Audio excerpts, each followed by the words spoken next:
దోపిడీయే లక్ష్యమైన తెల్లదొరల కాలంలో తన దాతృత్వంతో తెలుగు నేల తలరాతను ఆయన మార్చారు. ఎండిన గొంతులకు గోదారమ్మ జలాల్ని అందించారు.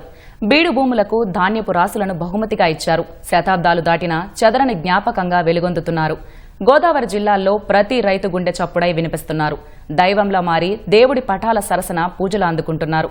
ఆయనే అపర భగీరథుడు, నిత్య స్మరణీయుడు తెల్లదొర సర్ ఆర్థర్ కాటన్. నేడు ఆయన జయంతి సందర్భంగా గోదావరి తీరాన్న ఆయన సృష్టించిన అద్భుత కట్టడాన్ని స్మరించుకుంటూ ఈటీవీ ప్రత్యేక కథనం.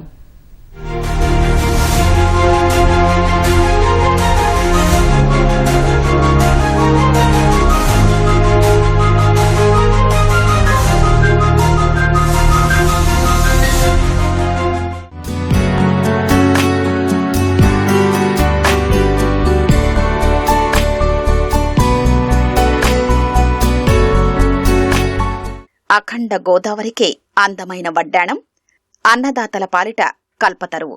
అదే ధవళేశ్వరం బ్యారేజీ.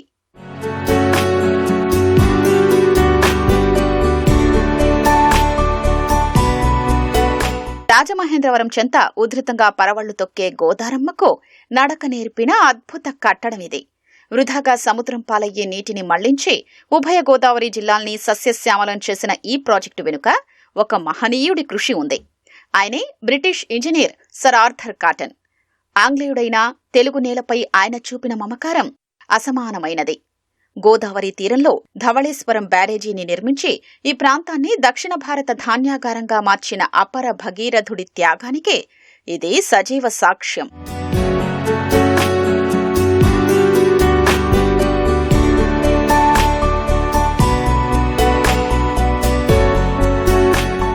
పద్దెనిమిదవ శతాబ్దంలో దక్షిణ భారత ఇంజనీర్గా బాధ్యతలు చేపట్టిన సర్ ఆర్థర్ కాటన్ అప్పటి ఉభయ గోదావరి జిల్లాల దుస్థితిని చూసి చలించిపోయారు. కళ్ల ముందే జీవనది ప్రవహిస్తున్నా ఒకవైపు అతివృష్టి, మరోవైపు అనావృష్టితో జనం అల్లాడుతూ ఉండేవారు. ముఖ్యంగా 1833, 1839 నాటి కరువు కాటకాలు, ఉప్పెనల ధాటికి లక్షలాది ప్రాణాలు గాల్లో కలిసిపోయాయి. గోదావరిని దుఃఖదాయిని నుంచి జలప్రదాయినిగా మార్చాలని కాటన్ దొర సంకల్పించారు. బ్యారేజీ నిర్మాణం తలపెట్టిన ప్లాన్ ఆమోదానికి పంపగా అసాధ్యమని, నిధులు ఇవ్వమంటూ బ్రిటిష్ పాలకులు అడ్డుతగిలారు. అయినా వెనకడుగు వేయకుండా లండన్ నుంచి ఆయన అనుమతులు సాధించారు. ధవళేశ్వరం వద్ద ఆనకట్టకు పునాది వేశారు. అధునాతన యంత్రాలు లేని ఆ కాలంలో కేవలం మానవ వనరులతోనే 1847 నుంచి 52 మధ్య, అంటే కేవలం 5 ఏళ్లలోనే ఈ అద్భుతాన్ని ఆవిష్కరించారు. ఈ ఆనకట్ట ఉభయ గోదావరి జిల్లాల తలరాతనే మార్చేసింది. నాటి నుంచి నేటి వరకు ఆ ప్రాంత రైతుల గుండెల్లో కాటన్ దొర అపర భగీరథుడిగా చిరస్థాయిగా నిలిచిపోయారు. ఆనకట్టతో పాటు నెట్వర్క్ కాలువలు, ఆక్విడెక్ట్లను నిర్మించి లక్షలాది ఎకరాల బీడుభూముల్ని సస్యశ్యామలం చేశారు. ప్రాజెక్టు నిర్మాణ సమయంలో సొంత కుమారుణ్ణి కోల్పోయినా ఆ శోకాన్ని దిగమింగుకుని పట్టుదలతో బ్యారేజీని పూర్తి చేశారు. తెలుగు ప్రజల పట్ల ఆయన చూపిన ఆ అపార త్యాగానికి చిహ్నంగా నేటికి గోదావరి ప్రాంత ప్రజలు ఆయన్ను ఒక ప్రత్యక్ష దైవంగా ఆరాధిస్తున్నారు. ఒక మద్రాసు వెళ్లి గవర్నర్కి కడతామని చెప్పి లెటర్ ఇచ్చి ఆయన లండన్ వెళ్ళి లండన్ నుంచి అనుమతి పొందిన తర్వాత అప్పుడు కట్టారన్నమాట. ఇప్పుడు గోదావరి ఎక్కువ వచ్చినా ఈ ఆనకట్ట పట్టడం వల్ల ఆపుతుందండి. రైతులకి ఎప్పుడు కావాలితే అప్పుడు వాటర్ నీళ్లు పంపిస్తున్నారండి. పంటలు బాగుపడిందండి, సస్యశ్యామలం అవ్వడానికి కారణం సర్ ఆర్థర్ కాటన్ అని. బ్రిటిష్ వాడైనా సరే మనకి ఆంధ్రాకి మంచి చేశారండి. ఆయన వల్ల మనం ఇవాళ ఈ గర్వంగా బతకటాకే చేయటానికి కారణం అండి. ఆయన చేసిన పనుల వల్లనే మనం ఈ టేజీలోనూ ఇక్కడ ఉన్నాం. కాదంటే మన బ్రిటిష్ వాళ్ళు మన సంపద చాలా పట్టుకెళ్లారు, కానీ యంత్రాంగం వచ్చిందండి. అక్కడి నుంచి అలాగా డెవలప్మెంట్ అయ్యి ఇంతకాడకే వచ్చాం. 3 పూట్ల అన్నం తినగలుగుతున్నాం అంటే అది ఆయన గొప్పతోనే చెప్పొచ్చు. ఆ రోజుల్లో ఆయనకి అంత మంచి హృదయం పుట్టింది. మరి మనకి ఇంగ్లాండ్ ద్వారా కూడా ఇంతలాగా ఎవరూ చేయలేదు బ్రిటిషర్లో.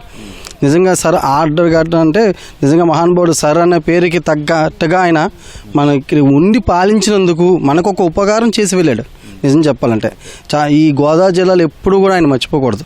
ఎందుకంటే మనం అన్నం తింటున్నప్పుడు ఆయన పాత్ర కూడా ఒకటి ఉంది అని మాత్రం గుర్తుపెట్టుకోవాలి. కాటన్ దొర దార్శనికతతో ఉభయ గోదావరి జిల్లాల తలరాతే మారింది. ఆనకట్ట నిర్మాణంతో అప్పట్లో 6 లక్షల ఎకరాలు సాగులోకొచ్చాయి. క్షామపీడిత ప్రాంతం కాస్త పచ్చని తోరణంగా మారి ధాన్యపు రాసులతో రైతుల ఇళ్లు కళకళ్లాడాయి. సాగునీరే కాదు, తాగునీటి కష్టాలు తీరడంతో ప్రజల జీవన ప్రమాణాలు పెరిగి జనాభా 3 రెట్లు వృద్ధి చెందింది. ఎన్ని దేవుళ్లకు మొక్కినా తీరని కన్నీళ్లు కాటన్ దొర పుణ్యమా అని తుడిచిపెట్టుకుపోయాయని గోదావరి ప్రజలు గర్వంగా చెప్తుంటారు. ఒకప్పుడు కరువుకు నిలయమైన గోదావరి జిల్లాలో నేడు 3 పంటలతో రాష్ట్రానికే అన్నపూర్ణగా మారాయంటే అది ఈ మహనీయుడి కృషి ఫలితమే. అందుకే ఊరూరా ఆయన విగ్రహాలు పెట్టారు.